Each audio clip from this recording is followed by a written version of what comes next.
Testing, testing, 1, 2, test. Okay. I have to switch things up a little bit here. Okay.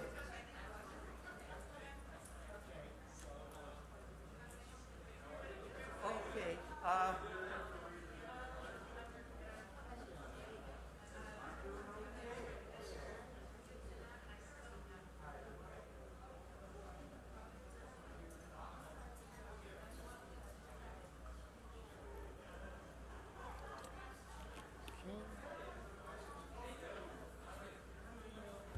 And we'll just keep that right in there like so.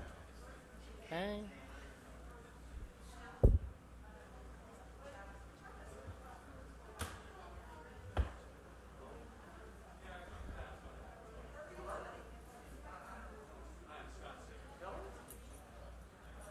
Fellas, are you there? All right.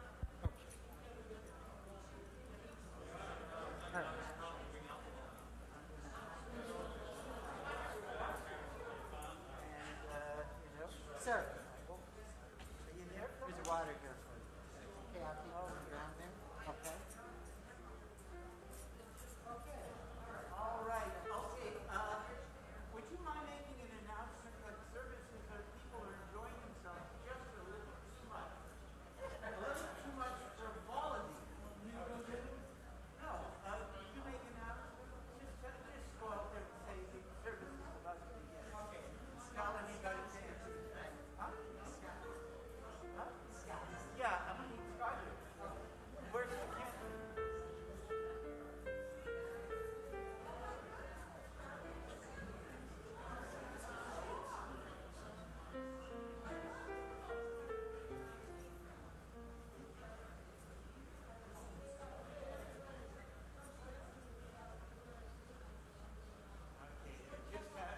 So I'm so glad you're here. It's very nice. It's been a very long time. Oh yes. Oh now I see. Yeah, sure.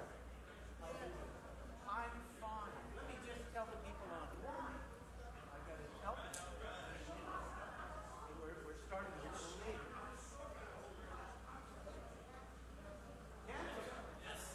Excellent.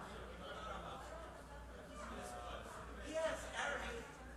We were in Washington. Rabbi. Oh, yes. Oh, yeah. That was great. Yes, it is. Shabbat Shalom, everyone. Please take your seats. We're about to begin our service. Yeah, thank you. By the way, if someone's missing a cell phone, I have a cell phone up here that was left on the table. Please take your seats. Very good. Baruch atah Adonai Eloheinu melech haolam asher kedishanu v'mitzvotav lihitatef b'tzitzit. Let's see. I'm not sure. Why would I know them? Shabbat Shalom. Okay, Eric, you're over there. Where? I need a Bob Goldberg. Is there a Bob Goldberg in the house? Okay. Well, this is a unique Shabbat, and please take your seats. I hope people outside will make their way to the sanctuary. We're starting a half an hour later than we usually do because we have Mr. Eric Ross, who's the Southeast Director of the ADL, with us tonight. And Bob is going to give him a proper introduction in a little while. So our services are going to be a little bit shorter than usual because Mr. Ross has a very important message and some information that is absolutely crucial for us to hear. I usually give people shout-outs when they're watching online. So your congregation tonight, Eric, is much bigger than this. We have a number of people. Phyllis Cohen is watching over at 5 Stars, and Cheryl and Ira are watching, and Cappy Braun is watching, and Sherry LePage, and Nancy Badian, and Marlene Pinsker, and Sheila and Aaron. They're watching. And so We have a number of people who are watching, and they're all wishing you a Shabbat Shalom. So, Cantor, would you please get us going with the Nigun?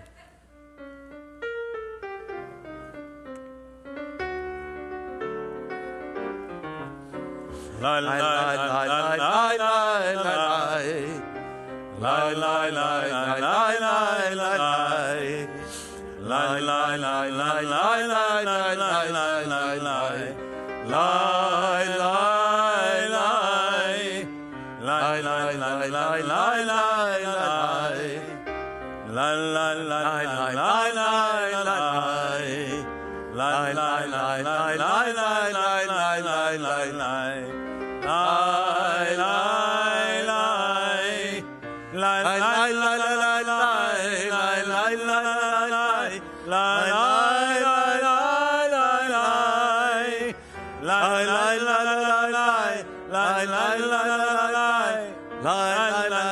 Everybody join with me.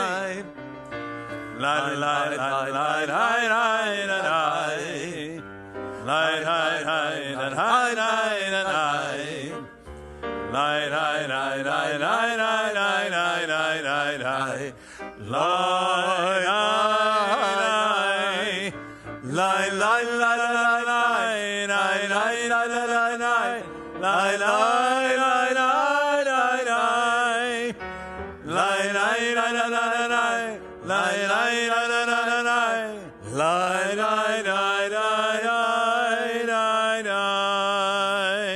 And now, Dodie and Bob, would you come over here? Come up to the bima. And as the congregation turns to page 120, and Dodie will lead us in the blessing over the Shabbat candles, and Bob will lead us in the Kiddush. We start on page 120. O source of light and truth, creator of the eternal law of goodness, help us to find knowledge by which to live. Lead us to take the words we shall speak into our hearts and our lives. Bless all who enter this sanctuary in need, all who bring the offerings of their hearts. May our worship lead us to acts of kindness, peace, and love.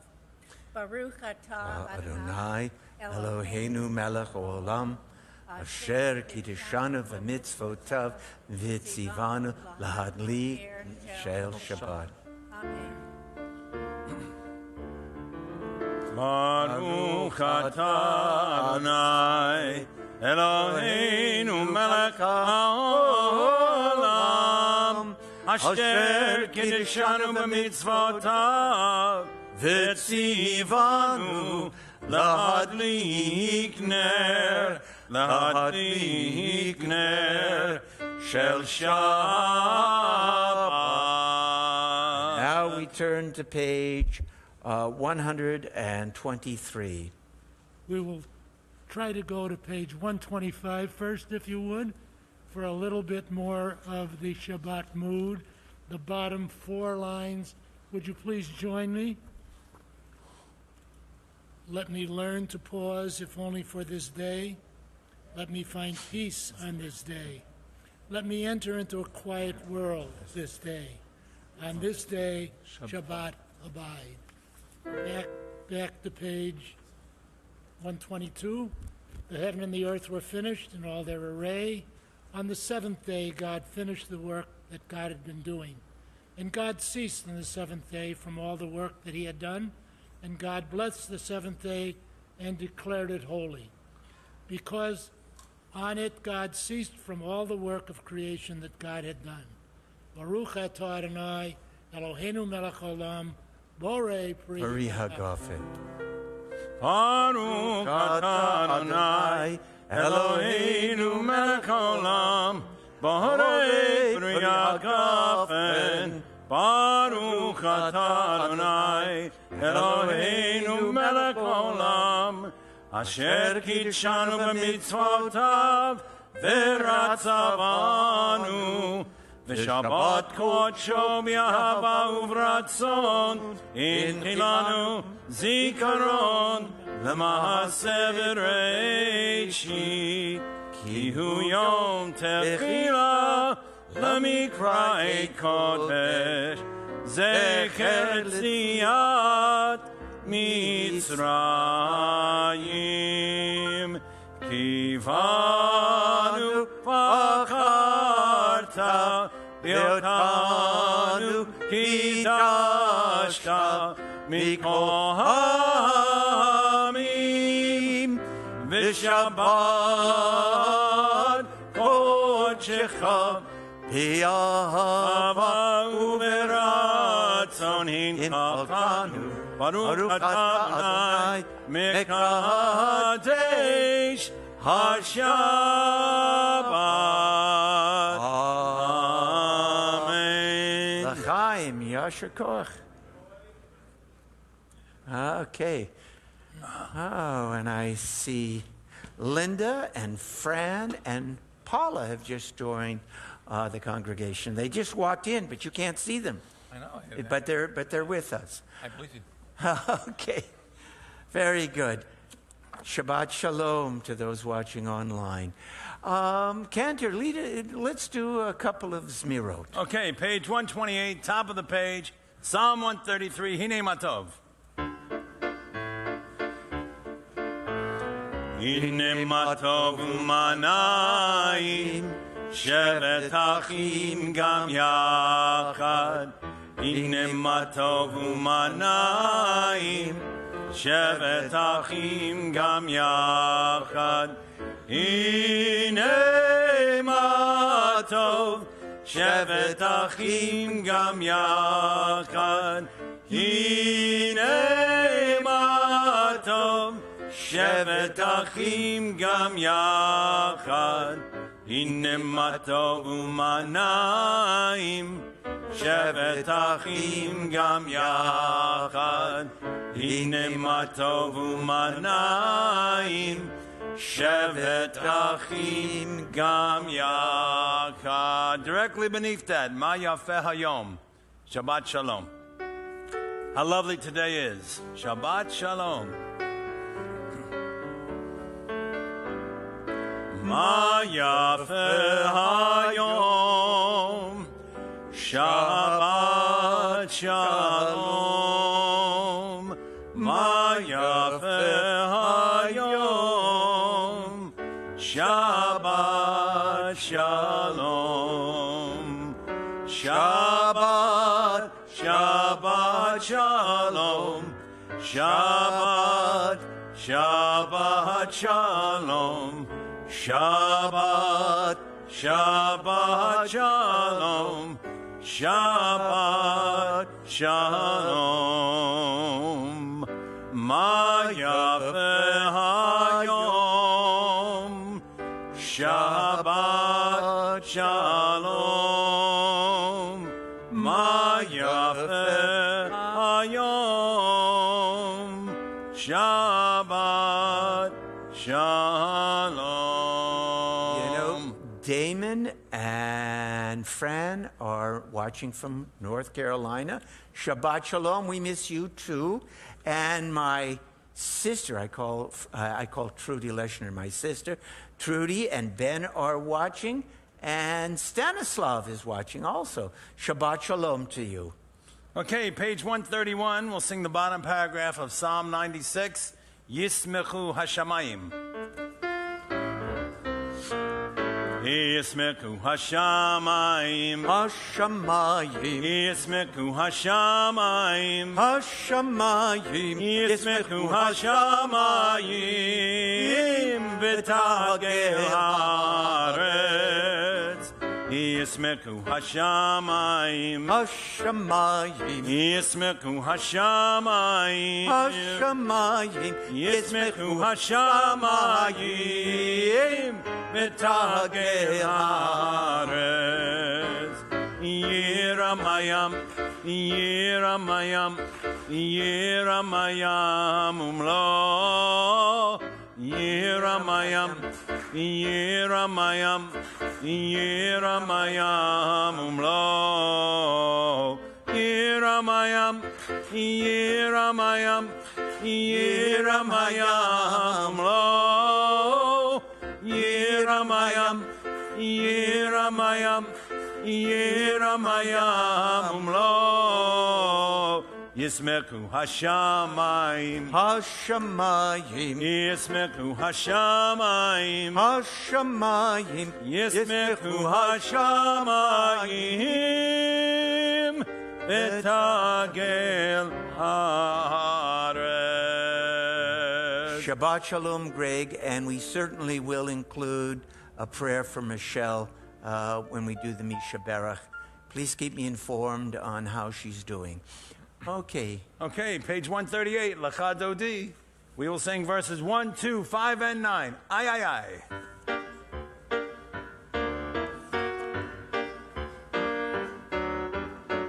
Ay, ay, ay, Lecha Dodi. Ay, ay, ay, Likrat Kalam. Ay, ay, ay, Penei Shabbat. Ay, ay, ay, Nikablam. Shamor v'zachor b'dibor echad. Yishme'anu el ha'miyuchad. Adonai echad u'shemo echad. L'shemu tiferet l'tehila. Ay, ay, ay, Lecha Dodi. Ay, ay, ay, Likrat Kalam. Ay, ay, ay, B'nei Shabbat. Ay, ay, ay, Nikablam. Likrat Shabbat leku v'nelcha. Ki mekor ha'bracha.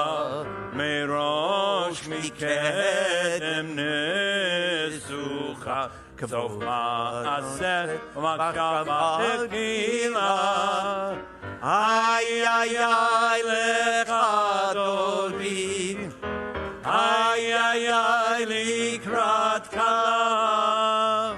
Ay, ay, ay, B'nei Shabbat. Ay, ay, ay, Nikablam. Hitoreri, hitoreri.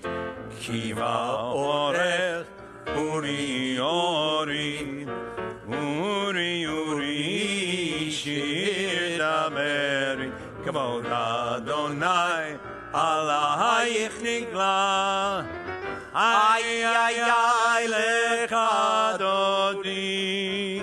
Ay, ay, ay, Likrat Kalam. Ay, ay, ay, Penei Shabbat. Ay, ay, ay, Nikabla. Boi v'shalom ateret bala. Gam b'simcha u'v'tzola. Toch emunei am segula. Boi chala, boi chala. Ay, ay, ay, Lecha Dodi. Ay, ay, ay, Likrat Kalam. Ay, ay, ay, B'nei Shabbat. I want to give. Ay, ay, ay, Nikabla. Ay, ay, ay, Lecha Dodi. Ay, ay, ay, Likrat Kalam. Ay, ay, ay, B'nei Shabbat. Ay, ay, ay, Nikabla. We rise for the Baruch Hu, page 148.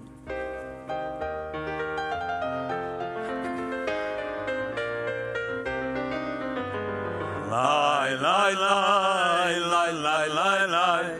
Lie, lie, lie, lie, lie, lie, lie. Lie, lie, lie, lie, lie, lie, lie. Lie, lie, lie, lie, lie, lie, lie.